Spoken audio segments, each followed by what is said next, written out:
Hi అండి. అందరికీ నమస్తే అండి. Welcome to Prashanthi cooking and health అండి. నేను ప్రశాంతిని. ఈరోజు వీడియోలో టమోటా దోశ చూపిస్తానండి.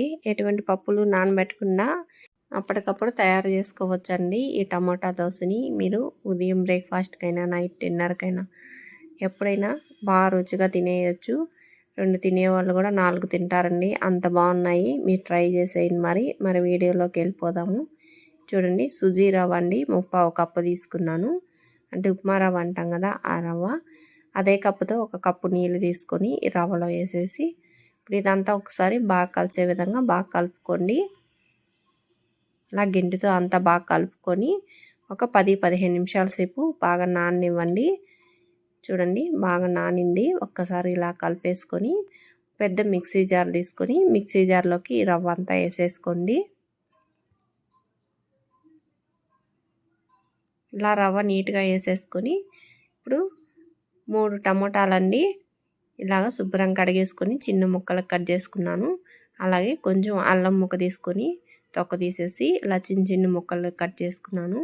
పచ్చిమిరపకాయలు కొంచెం కారం తక్కువగా ఉన్నాయి కాబట్టి ఒక 7 పచ్చిమిరపకాయలు తీసుకున్నానండి. మీరు తీసుకునే పచ్చిమిరపకాయల కారం బట్టి ఒక 3-4 వేసుకోవచ్చు. ఇవన్నీ మిక్సీ జార్లో వేసేసి ఇవన్నీ బాగా మెత్తగా మిక్సీ పట్టుకోండి.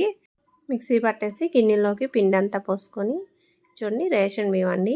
మనం రవ్వ ఏ కప్పుతో తీసుకున్నామో అదే కప్పుతో 1.5 కప్పు 1 గంట సేపు నానబెట్టుకున్నానండి. శుభ్రం కడిగేసుకొని ఇప్పుడు కానీ బియ్యాన్ని మిక్సీలో వేసుకొని కొద్దిగా నీళ్లు పోసుకొని మెత్తగా మిక్సీ పట్టుకొని ఇప్పుడు ముందుగా మనం మిక్సీ పెట్టుకున్న ఈ రవ్వలోకి ఈ బియ్యం పిండి కానీ అంతా వేసేసి ఇవన్నీ బాగా కలిసే విధంగా బాగా కలిపేసుకోండి.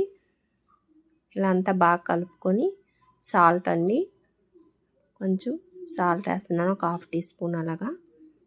ఒక 1/2 స్పూను వంట సోడా కానీ వేస్తున్నానండి. ఈ 2 కానీ పిండిలో బాగా కలిసే విధంగా బాగా కలిపేసుకోండి.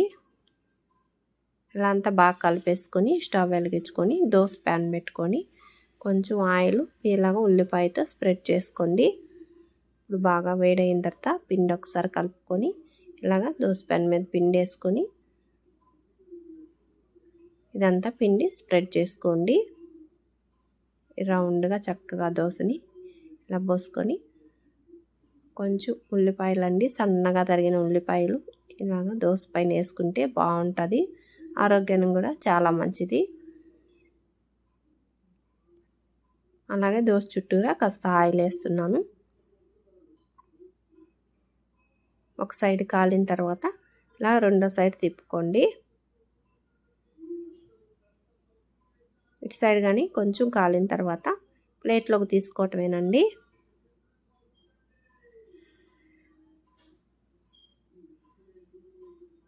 ఇప్పుడు రెండో దోశ కానీ వేస్తున్నాను. ఒకసారి చూడండి, ఆయిల్ స్ప్రెడ్ చేసుకొని ఇలా పిండి వేసుకొని దోశ వేసుకొని ఇప్పుడు ఇలాగ సన్నగా తరిగిన ఉల్లిపాయలు వేసుకొని సైడ్ కాలిన తర్వాత ఇలా రెండో సైడ్ తిప్పుకోవడం అంతేనండి. మీకు ఎన్ని అవసరం అన్ని పోసుకొని మీకు ఇష్టం వచ్చిన చట్నీతో ఉల్లిపాయలు నంచుకుంటూ చట్నీతో తింటే వాళ్ళే రుచిగా ఉన్నాయండి. ఈ 2 తినేవాళ్ళు కూడా 4 తినాలనిపిస్తుంది, అంత బాగున్నాయి. ఒకసారి మీరు ట్రై చేయండి, మీకు కానీ చాలా బాగా నచ్చుతాయండి. మీరు ట్రై చేసి మీకు ఎలాగొచ్చాయో కామెంట్ బాక్స్లో తెలియజేయండి ఫ్రెండ్స్. ఇటువంటి వీడియోస్ మరిన్ని చూడాలి అంటే ప్లీజ్ మా ఛానల్ని సబ్స్క్రైబ్ చేసుకోండి. వీడియో నచ్చితే లైక్ చేయండి, షేర్ చేయండి. థ్యాంక్ యూ ఫర్ వాచింగ్ అండి.